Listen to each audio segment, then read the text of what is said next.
Hello student, very good morning to all and welcome to the English class. Students, we will start our today's lesson with a thought, and that is greed is like filling a cup with oil at the bottom it will never fill. Means greed जो हमारा लालच है वो उस cup की तरह है जो कभी नहीं भरता और जो कप है वो हमेशा क्या कंटेन रखता है अपने साथ, एक होल. मीन्स जो हमारी ग्रीड है वो उस कप की तरह है जिस कप के नीचे एक होल होता है, और जो होल है वो कभी भी उस कप को कम्प्लीटली भरने नहीं देता. तो जैसा कि हमने हमारे लास्ट लेक्चर में एक स्टोरी पढ़ी थी आपकी बुक हनीकॉम्ब से, and the story was the Ashes that made trees Bloom by William alloyed grief. Means जो स्टोरी थी हमने पढ़ा था कि किस तरह से जो ऐश है वो राख है, एक ऐसी राख जो क्या कर देती है, ट्रीज को ब्लूम कर देती है. उसका फर्स्ट पार्ट हमने पढ़ा था. तो स्टूडेंट्स, हमारी जो स्टोरी है उसका पूरा मॉरल हमारे इस आज के थॉट में इन 2 लाइनों में हमारा पूरा मॉरल यहीं पर आ जाता है. और जैसा कि हमने स्टोरी में पढ़ा था, जो फर्स्ट पार्ट था उसमें हमने पढ़ा था that there were 2 families, 2 old couples. The one of family was very kind, very helping and very good in nature, and the second couples of the second family was very greedy, very covetous, and they are not good in nature. After that, the good family have a dog. A pet dog was there, and the dog dies a sad death. अब जो dog था एक sad death मारा जाता है. जो क्विटियस couples थे, जो ग्रीडी कपल्स थे, वो डॉग को अपनी ग्रीड पूरा करने के लिए मार देते हैं. अब जो डॉग था उसका अटैचमेंट अपने मास्टर से, काइंड कपल से इतना ज़्यादा था कि जब तक वो डॉग जिंदा था जब तो वो क्या करता है, उनको गोल्ड ढूंढने में, मीन्स एक बड़ा ट्रेजर, जो काइंड पीपल्स थे उनके लिए एक बड़ा ट्रेजर ढूंढ देता है जिससे वो काफ़ी रिच हो जाते हैं. अब मरने के बाद भी जब ग्रीडी पीपल्स ने डॉग को मार दिया, उसके बाद भी जो डॉग था उसकी स्पिरिट अब अपने मास्टर की, उन काइंड कपल्स की बहुत ज़्यादा हेल्प करती है. अब वो डॉग है वो बताता है अपने मास्टर को कि उन्हें क्या करना चाहिए, मेल और मोटर तैयार करनी चाहिए जिससे वो काफ़ी जो पाइन ट्री है. अब उस होता क्या, मिल मोटर तैयार करने के बाद जो काइंड कपल्स थे जब वो उस मोटर और मिल की हेल्प से अपने यहाँ बीन सॉस और राइस पेस्ट्री वगैरह तैयार करते हैं, तो सारा राइस डो जो था और जो सॉस था सब कुछ गोल्ड में चेंज हो जाता है. अब जो ग्रीडी पीपल्स थे अब वो फिर से क्या सोचते हैं, ग्रीडी कपल्स, कि भाई हमें क्या करना चाहिए, अब इस चीज़ को मीन्स जो ये मील और मोटर है इनके यहाँ से बोरो करना चाहिए और हमें भी अपने घर में गोल्ड भर लेना चाहिए, और ताकि हम भी रिच हो जाएंगे. अब जो मील और मोटर बोरो करते हैं काइंड पीपल के यहाँ से, अब जो ग्रीडी पीपल्स थे, जो ग्रीडी कपल्स थे, उनके यहाँ क्या होता है, उनका पूरा घर वर्म से, कीड़ों से भर जाता है. तो स्टूडेंट्स, इस तरह से 2 सिचुएशन ऐसी आती है, एक काइंड और ग्रीड, ठीक है, एक लालची और एक अच्छे 2 लोगों के बीच में, कि जो काइंड थे वो तो काफ़ी रिच भी हो जाते हैं, काफ़ी अच्छे से उनकी लाइफ सेटल हो जाती है, लेकिन जो ग्रीडी पीपल्स थे वो रिच होने की बजाय बल्कि उनकी लाइफ थी वो बहुत ही ख़राब होती चली जाती है. तो आज हम इस स्टोरी का सेकंड पार्ट पढ़ेंगे, देखेंगे कि डॉग की जो स्पिरिट थी वो अपने मास्टर को किस तरह से हेल्प करती है, और जो ये ग्रीड है, ये लालच है, इसका क्या एंड होता है, इसका अंत क्या है. तो students, let's move forward and let's continue our reading. Okay students, now we will continue our chapter from second comprehension, that is not long after that. अब उसके ज़्यादा दिनों के बाद नहीं, मीन्स जो स्पिरिट थी डॉग की उसने हेल्प किया काइंड कपल्स को, उन्हें एक मील और मोटर देके, और उस मील और मोटर ने जितना भी उन्होंने पेस्ट्री बनाया, जितनी भी उन्होंने सॉस बनाई, सभी चीज़ें गोल्ड में चेंज हो गई. अब उस इंसिडेंस के कुछ ज़्यादा दिनों के बाद ही नहीं, the gold man dreamed again and the spirit of the dog spoke to him. अब जो बूढ़ा आदमी था, जो अच्छा आदमी था, वो दोबारा से उसको ड्रीम आता है, दोबारा से सपना आता है, and the spirit of the dog spoke to him. और जो डॉग था उसकी स्पिरिट उसको कहती है, टेलिंग हिम, उसे बता रही है, how the weak people had burn the mill made from the pine tree. कि जो वीक पीपल हैं, जो निर्दयी जो लोग थे, उन्होंने किस तरह से उनके मील को जो पाइन ट्री से उसने बनाई थी उसको जला दिया. Take the ashes of the mill, sprinkle them on the withered trees, they will bloom again, said the dog spirit. अब जो डॉग की स्पिरिट थी वो क्या कहती है उसको, कि जो मील है उससे जो राख मिली है, मीन्स उन्होंने जहाँ उसको जला दिया है, अब उस राख को लो, उसे स्प्रिंकल कर दो विदर्ड ट्रीज पे। विदर्ड का मतलब होता है सूखे, रूखे, बेजान, मीन्स लीफलेस जो ट्री होते हैं जिनमें पत्ते नहीं होते, एकदम सूख जाते हैं, ऐसे ट्रीज पे उन्हें स्प्रिंकल कर दो and they will bloom again, दोबारा से वो खिल जाएंगे, मीन्स उनमें लीव्स आ जाएंगे, दोबारा से हरे भरे हो जाएंगे। सेड द डॉग स्प्रिट, जो डॉग था उसकी स्प्रिट कहती है गुड मैन को। The old man awoke and went at once to his wicked neighbour's house. अब जो बूढ़ा आदमी है वो जागता है, उठता है और अपने जो लालची पड़ोसी थे उनके घर जाता है। Where he found the miserable old pair sitting at the edge of their square fireplace. और अब जो ओल्ड मैन है वो अपने पड़ोसी के यहाँ जाता है और देखता है कि जो मिजरेबल ओल्ड पेयर थे, मीन्स बड़े ही जो बेचारे दुखी हो गए थे, अब पहली बार भी एक बार डॉग ही मर गया, दूसरी बार कुछ भी हाथ नहीं लगा, तो पूरे बेचारे निराश हो गए थे। अब वो कहाँ बैठे थे? अपने एज पे, स्क्वेयर फायर प्लेस, मीन्स जहाँ आग वगैरह फायर प्लेस लगा के, जहाँ फायर वगैरह सेटअप करके वो बैठते हैं, एक बड़ा सा एज उन्होंने बनाया है अपने घर में, स्क्वेयर एज बनाया हुआ है जिसके ऊपर वो आग लगा के बैठे हुए हैं, in the middle of the floor, जो कि फर्श के बीच में है। स्मोकिंग एंड स्पिनिंग, स्मोकिंग कर रहे हैं, स्पिनिंग कर रहे हैं। फ्रॉम स्मोकिंग का मीन्स क्या होता है, यहाँ पर जो आग जिसको गरम मतलब आग जला रहे हैं वो मतलब उसकी बात कर रहे हैं। स्पिनिंग का मतलब है जो लेडी है, हो सकता है वो स्पिन कर रही होगी, चरखा वगैरह जिसको काटते हैं, धागा जो थ्रेड बनाते हैं वो कर रही थी। From time to time they warm their hand and fit with the blaze from, और बार बार अब बीच बीच में अब वो क्या कर रहे थे, उस फायर प्लेस पे जो उन्होंने आग लगाई हुई थी, स्मोक किया हुआ था, और वहां वो क्या कर रहे थे, बार बार बीच बीच में अपने हाथों को, अपने पैरों को, उसकी जो ब्लेज थी, जो लपटें आ रही थी गरम, उनमें उनको अपने पैरों को और हाथों को गरम कर रहे थे। Now some bits of the mill behind them lay a pile of broken pieces. अब कुछ एक जो मील के टुकड़े थे, जो मील उन्होंने तोड़ी थी, और उसके कुछ एक टुकड़े कहाँ थे, उनके पीछे ही पड़े हुए थे। The good old man humbly asked for the ashes. अब जो अच्छा आदमी था वो हम्बली, बड़े प्यार से, विनम्र व्यवहार से उनसे रिक्वेस्ट करता है ऐश के लिए, उनसे बड़े रिक्वेस्ट करता है कि भी उसे ऐश चाहिए, और उन्हें कहता है दो the covetous couple turned up their noses at him. अब जो कोविटियस कपल थे, अब जो बेकार से, बड़े ही क्रूर और जो लालची लोग थे, अब वो क्या करते हैं, उनकी तरफ अपना नोज टर्न कर देते हैं।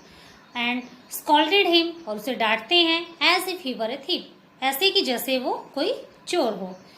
दे let him fill his basket with the ashes, और उसको छोड़ देते हैं वहीं कि वही ठीक है, अपनी बास्केट जो है उसको राख से भर ले। ऑन कमिंग होम, अब घर आने के बाद, the old man took his wife into the garden. जो बूढ़ा आदमी था वो अपनी वाइफ को लेके कहाँ जाता है, गार्डन में। It being winter their favourite cherry was bare. अब जो सर्दियों के दिन थे वहां पर, और उनका जो फेवरेट चेरी ट्री था वो एकदम बेयर हो गया था, मीन्स एकदम रूखा, बेजान, एकदम उसमें लीफ नहीं थे। He sprinkled a pinch of ash on it, ashes on it. अब वो स्प्रिंकल कर देता है, एक पिंच मीन्स एक चुटकी भर ऐश लेता है और उस ट्री पे स्प्रिंकल कर देता है, उस पर छिड़क देता है, उस पर डाल देता है। एंड लो इट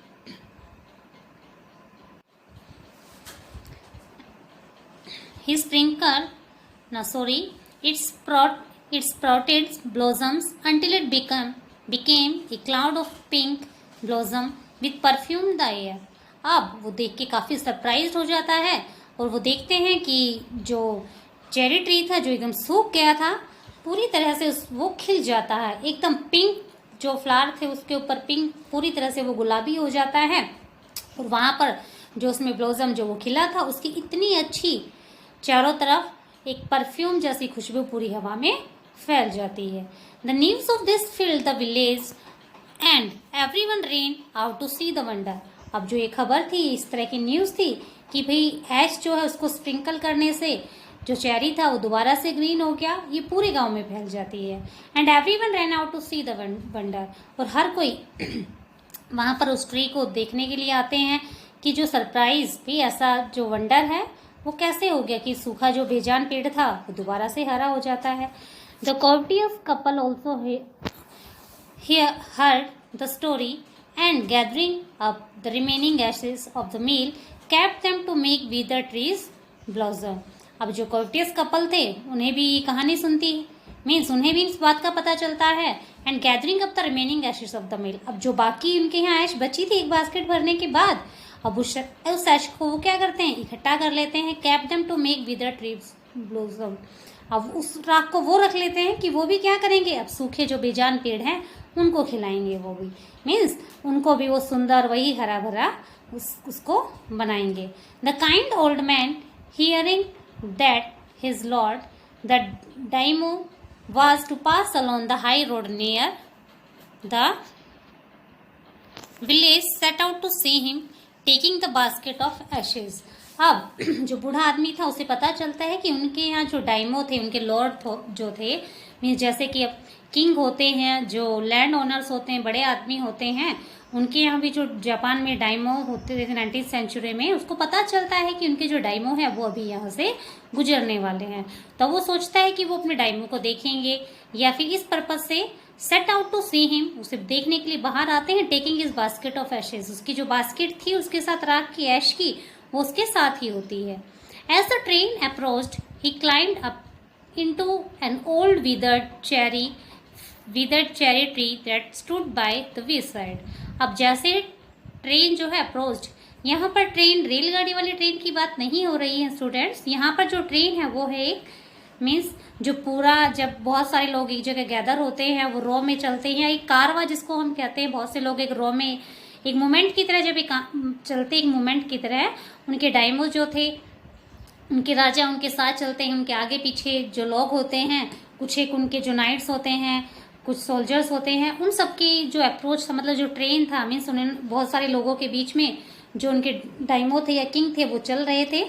अब वो देखते हैं, उसको देखने के लिए जो ओल्ड मैन था वो क्या करता है, climbed up into the old withered cherry tree, एक सूखे से चेरी ट्री के ऊपर चढ़ जाता है, that stood by the way side, जो कि रास्ते के साइड में ही था। Now in the way of daimyos it was custom when their lord passed by for all the loyal people to shut up their high windows।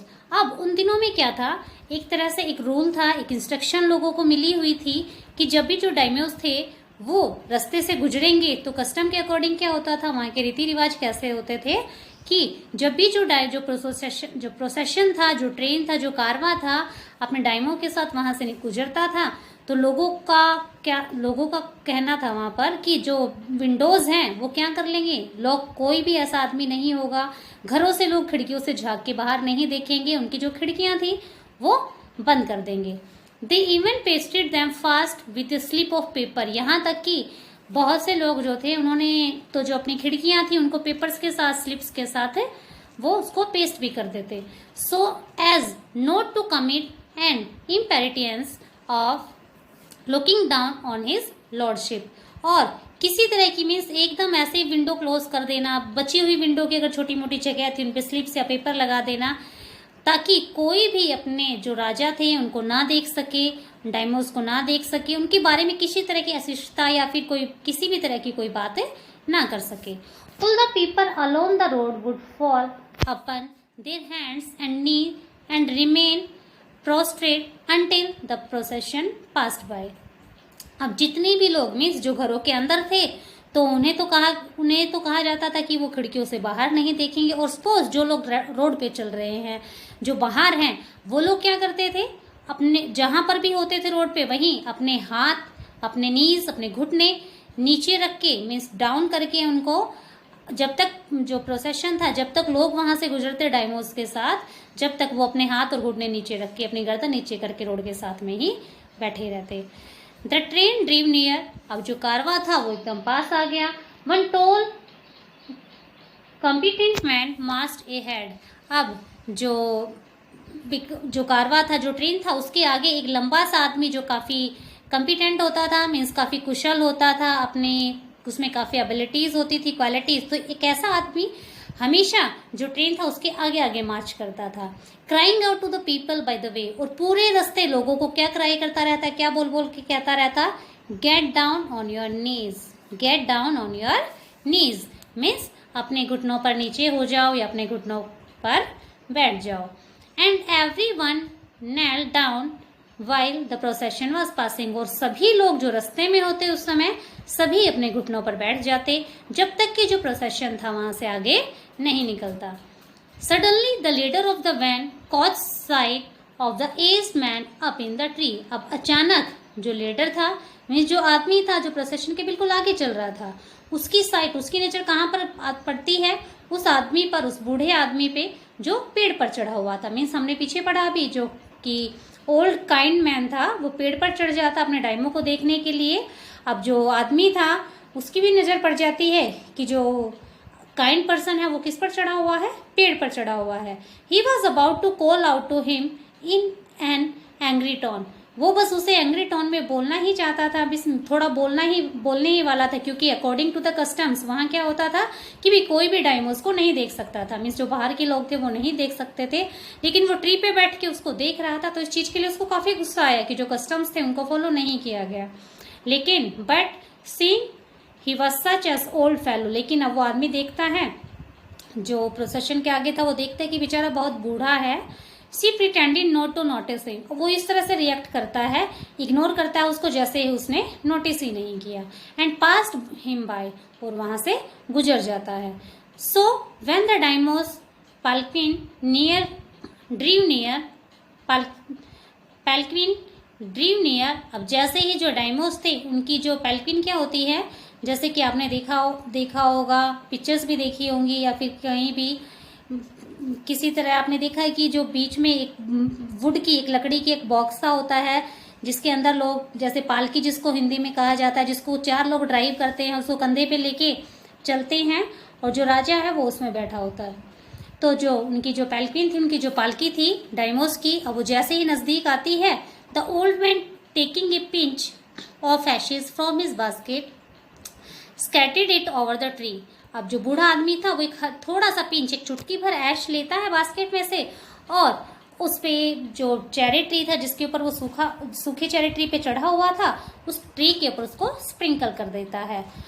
In a moment it burst into the blossom, अब देखते ही देखते जो weather tree था एकदम सूखा, जो बेजान, जो एकदम सूख चुका था चेरी ट्री, वो एकदम खिल जाता है। इन ए मोमेंट मीन्स थोड़े ही क्षणों में, थोड़े ही समय में जो सूखा पेड़ था एकदम हरा भरा हो जाता है। The delighted daimyo ordered the train to be stopped, अब डायमो जो थे उनके, जो राजा वहां पर थे, वो काफी खुश होते हैं देख के, ठीक है, और खुश होके वो क्या कहते हैं, ट्रेन को, अपने कारवां को रुकने के लिए कहते थे कि भाई सभी लोग यहीं रुक जाओ। And got out to see the wonder, और ये वंडर वो भी खुद देखना चाहते हैं कि भाई मुझे भी इस तरह का चमत्कार, ये सरप्राइज भी कैसे हो रहा है, ये मुझे भी देखना है। Calling the old man to him, अब कहता है कि भाई उस आदमी को मेरे पास, उस बूढ़े आदमी को मेरे पास लेके आओ। ही थैंक्ड हिम, वो उसे थैंक भी कहता है daimyo, and ordered presents of silk robes, sponge cake, fans and other rewards to be given him. जो डायमो थे वो काफी खुश होते हैं काइंड मैन के इस काम से कि भाई इतनी अच्छी कितना अच्छा नेचर है, और इस तरह का वंडर जो वो कर रहा है कि ऐश से ही सभी जो पेड़ है वो खिल रहे हैं। काफी खुश होता है ये देख के कि भाई मेरा जो मतलब मेरे यहाँ पर इस तरह के अच्छे लोग रहते हैं। अब वो उसको थैंक्स भी कहता है और साथ में उसके लिए सिल्क रॉब्स और स्पंज केक, फैंस और दूसरी बहुत सारे रिवॉर्ड्स, बहुत सारे इनाम, बहुत सारे उपहार भी उसे देता है। He even invited him to his castle, यहाँ तक कि वो उसे उसकी कैस्टल का मतलब होता है महल में, महल या फिर पैलेस जिसको कहा जाता है। अब ये क्या कहता है, किंग उसको इनवाइट करता है कि भाई तुम्हें क्या करना है, तुम, he even invited him his castle, उसको इन्वाइट भी करता है कि तुम मेरे महल में आना प्रेजेंट देने के बाद। So the old man went gleefully home to share his joy with his dear old wife। अब जो आदमी था वो काफी gleefully मीन्स बड़ी खुशी से अपने घर जाता है और जो भी उसके साथ हुआ, जो भी इंसिडेंट्स हुआ, जो डायमो ने उसने गिफ्ट दिए, ये सभी चीजें जाके अपनी ओल्ड वाइफ के साथ वहां पर घर जाके शेयर करता है। But when the greedy neighbor heard of it, जब जो greedy neighbor, but when the greedy neighbor heard of it, लेकिन जो लालची पड़ोसी थे उनके, जब उन्हें इसके बारे में पता चलता, वो सुनते हैं, he took some of the magic ashes and went out on the highway. अब वो भी क्या करते हैं, जो ग्रीडी नेबर थे उनके, उन्हें सुनने के बाद वो भी जो बची हुई जो ऐश थी उन्होंने इकट्ठा करके रखी थी, उसको लेते हैं अपने साथ, उस मैजिक ऐश को, और वो भी हाईवे पे चले जाते हैं. There he waited until a Daimyo's train come along, and instead of kneeling down like the crowd, he climbed a withered cherry tree. अब वो क्या करता है, थोड़ी देर तो डायमो, उसका जो ट्रेन था, उनका जो कारवा था, एक तरफ खड़ा होकर उनका इंतजार करता है. फिर इंस्टेड ऑफ नीलिंग डाउन, भी घुटने नीचे रख के, नील होने मतलब झुक के बैठने के बजाय वो क्या करता है, जैसे कि बाकी लोग कस्टमाइज जो होता था वहाँ पर, कि जब भी डायमो वहाँ से गुजरेंगे तो लोगों को नेल डाउन होना है, नीचे झुक के बैठना है, तो वो सब करने की बजाय वो क्या करता है, एक सूखे से चेरी ट्री पे चढ़ जाता है. When the Daimyo himself was almost directly under him, लेकिन जैसे ही जो डायमो खुद ही उस पेड़ के नीचे तक पहुंचते हैं, he threw a handful of ashes over the tree. अब जो ग्रेडी मैन था वो क्या करता है, एक पिंच मीन्स थोड़े भी ना, पूरा क्या करता है, हैंडफुल होता है मुट्ठी भर के, ठीक है. अब वो मुट्ठी भर के पूरी ऐश लेता है और पूरी ऐश को पूरे पेड़ पे फेंक देता है. Which did not change A particle. अब जो ऐश थी, जैसे कि काइंड मैन ने जब उस ऐश को डाला था ट्रीज के ऊपर, तो अपने पार्टिकल चेंज कर रही थी. जो ट्री थे वो ब्लॉसम हो रहे थे, उनमें दोबारा से ब्लूम कर रहे थे, दोबारा खिल रहे थे, लेकिन अब ऐसा नहीं हुआ. जो राख थी उसने अपने पार्टिकल चेंज नहीं किए. The wind blew the fine dust in the noses and eyes of the daimyo and his family. अब वहाँ जो हवा चल रही थी, उससे जो जितनी भी ऐश की डस्ट थी, वो डाइमो और उसकी वाइफ के नोज में चली गई, उसकी आईज में चली गई बुरी तरह से. सच स्नीजिंग एंड चॉकिंग. अब जो राजा थे, जो डाइमो थे, उनकी वाइफ थी, उनको स्नीजिंग का मीन्स होता है छींकना, उनको छींके आना शुरू हो गई. चॉकिंग मीन्स मतलब सांस लेने में दिक्कत होना या दम घुटना. अब उनका दम घुटने लग गया बुरी तरह से, उनको छींके आना स्टार्ट हो गई. It spoiled all the pomp and dignity of the procession. अब इससे क्या होता है, अब जो डाइमो थे उनका पूरी तरह से जो उनका जो आसपास में उनका रुतबा था, उनकी सेल्फ रिस्पेक्ट थी, जो लोग उनको मानते थे, इस तरह से जो प्रोसेशन था, उनकी अपनी एक मतलब जो आसपास में रिस्पेक्ट थी, वो सभी क्या हो गई, खराब हो गई. The man whose business is was to cry. अब जो आदमी प्रोसेशन के आगे आगे चलता था, अब वो आदमी जिसका काम था कि वहाँ लोगों को कहता था, get down on your knees, says the man fool by the collar. अब वो आदमी क्या करता है, उसको बूढ़े और मूर्ख आदमी को उसकी कॉलर से पकड़ता है, उसके कॉलर से उसको पकड़ता है. Dragged him from the tree, घसीटते हुए पेड़ से नीचे लाता है. एंड थम्बल्ड हिम, थम्बल्ड का मतलब होता है पटकना, एकदम गिरा देना. उसे पहले ड्रैग करता है, ड्रैग का मीन्स होता है घसीटना, घसीट के लेके आता है पेड़ से नीचे, और थम्बल्ड हिम, उसे नीचे फेंक देता है.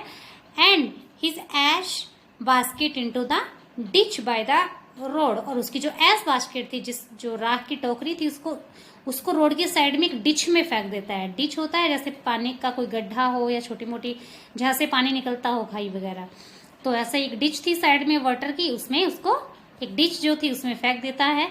देन बीटिंग हिम साउंड, बुरी तरह से उसको पीटता है. ही लेफ्ट हिम फॉर डेथ, और उसे मरने के लिए छोड़ देता है. दस the wicked old man died in the mud. अब जो वो क्रूर, जो निर्दयी, लालची जो आदमी था, उसी मड में मर जाता है. But the kind friend of the dog dwelt in peace and plenty, and both he and his wife live to a green old age. अब जो डॉग था, वो अपने जो मास्टर्स थे, जो काइंड पीपल्स, उनकी बहुत अच्छे से हेल्प करता है, और इस तरह से भाई उनके पास पूरी अच्छे से वो रिच तो हो ही जाते हैं, रिच होने के साथ साथ उनके पास सब कुछ आ जाता है, और वो बड़ी हंसी खुशी अपने ग्रीन ओल्ड एज मीन्स अपने बड़ी ही अच्छे दिन, अपनी अच्छी जिंदगी गुजारते हैं. Now student, I hope you like this story and you will also follow the kind man. आप भी उस काइंड मैन की तरह बनेंगे, ना कि जो कोविटियस मैन था, जो अनकाइंड मैन था, उसकी तरह. स्टूडेंट्स, आपको अपनी लाइफ में ये मॉरल सेट कर लेना है कि हमें ग्रीडी नहीं बनना है, क्योंकि जो लालच है, जो ग्रीड है, उसका एंड कभी भी अच्छा नहीं हो सकता है। तो what you will do, read the story properly and you will learn a lesson from this story. Now students, keep studying at home, stay safe and save life, and thanks for listening me.